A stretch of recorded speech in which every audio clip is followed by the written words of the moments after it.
Well, this is an unmitigated disaster, which I am going to have to clean up before my next videos. So we're gonna go hard. We're gonna produce about a video a day for the next couple of weeks, I hope, because I got a lot of stuff to do, and I'm really revitalized to do videos. That's kind of what a vacation does for you, and if you weren't there, I happened to go to Endwar 2019.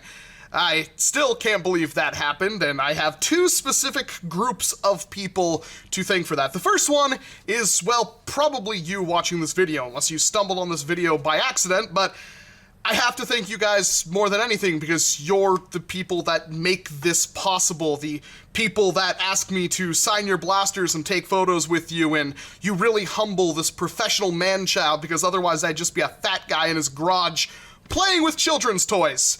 And you are able to let me elevate that into a hobby that not only I get to have fun with, but I also get to sustain somewhat of a living with.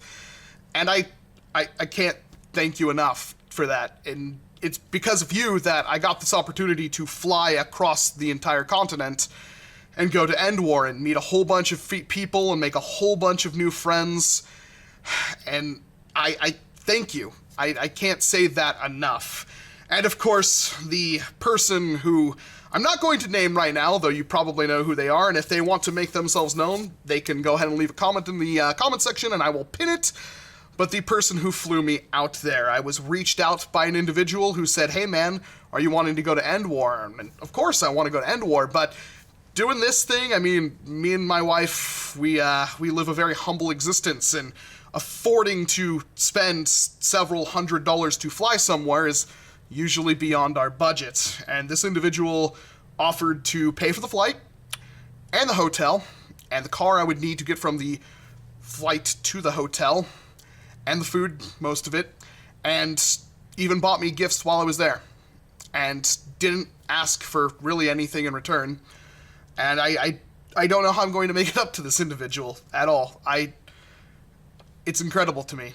I hope you're watching. I hope I'm almost crying. I hope you understand how much that meant to the both of us, especially her, who has not been on a vacation.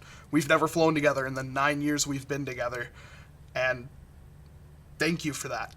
For real. Damn it.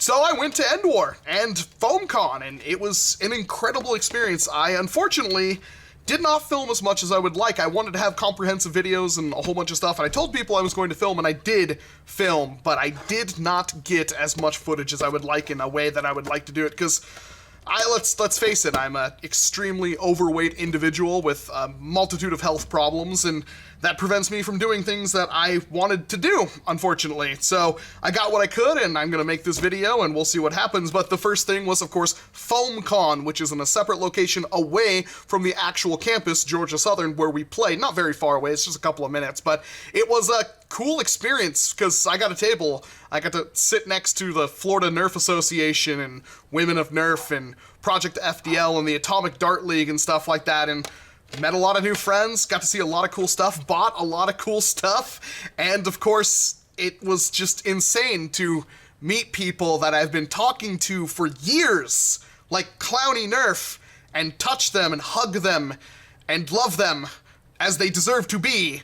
And then, of course, all the people from, like, my Discord channel, which you can find a link down to in the description below if you want to join an eclectic group of individuals that just want to have fun, talking about random stuff and posting memes. And, of course, doing the whole Nerf thing. It was mind-boggling. I got to see a lot of cool things, and I was also handed off something that I honestly shouldn't have. But, well, the one individual that kind of comes into question for this is Scotty Tyrell, who started an avalanche of donations to get me an FDL3. And I'm not talking about just like, here's an FDL3 hardware kit printed out yourself, which is totally feasible to do. That's only like, $250 or something like that.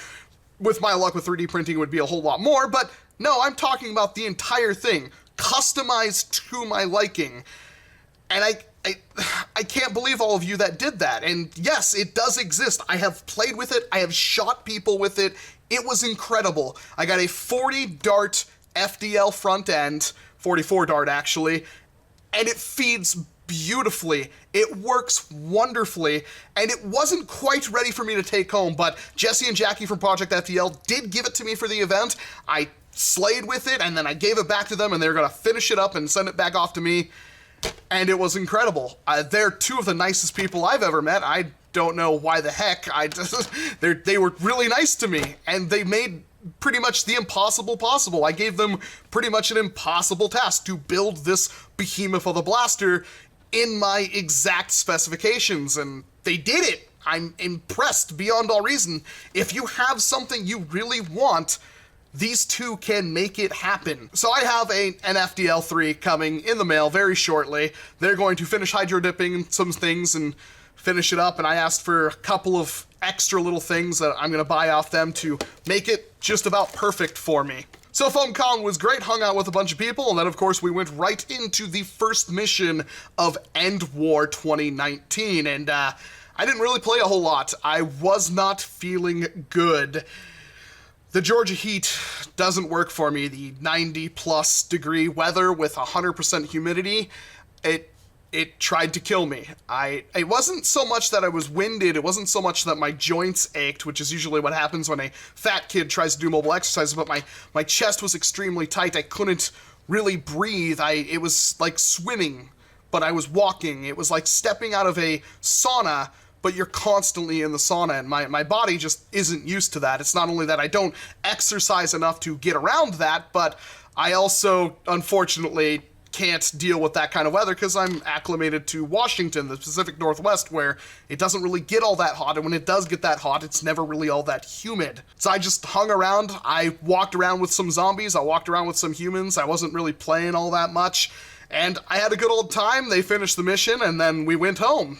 Went to sleep early, woke up the next day, and got right into the next mission. I do believe that we showed up about 25 minutes late, unfortunately, and this was probably my favorite part of the entire event, because it was me and two other guys that have been stuck together for the last couple of days, and all of a sudden we're trying to find a way to get to some humans, and I don't think we fully understand what we were getting ourselves into, because we're just by ourselves and we're crouching around trying to be very cautious, and when we see red headbands we kind of freeze and hope they don't see any kind of movement or anything like that. I think that works for zombies, right? Not just T-Rexes. And eventually we take the long pathway around in between buildings and stuff like that, and we come up behind the horde, the massive zombie horde. There was, I think, 2 boomers and quite a few other special zombies, and then a massive horde of people and a bunch of humans desperately trying to survive against this horde.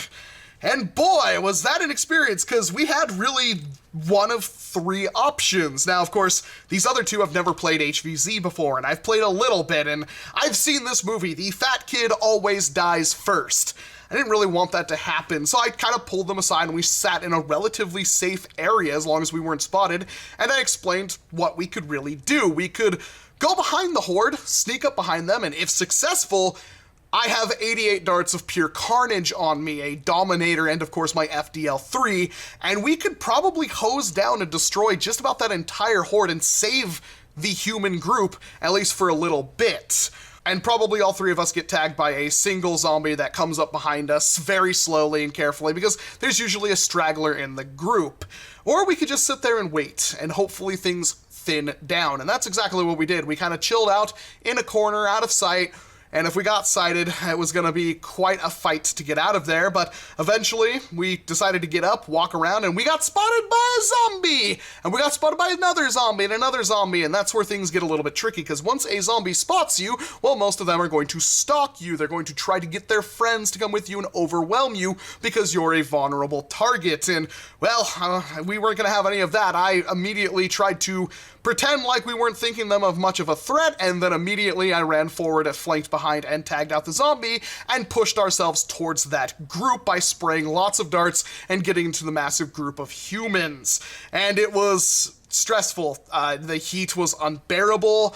I am extremely unfit, so running all that much already tired me out as was, and we're not talking about a huge amount of running, we're talking like, 20-30 seconds of jogging. And then I met up with a group of humans, I met up with a couple of friends, and, well, we were just kind of corralled around while completing whatever the objective was that we had really no idea for because we showed up late. And after a little while doing a couple of loops around trying to complete this objective, doing some more running and stuff like that, my knee gave out, and it kind of went something like this.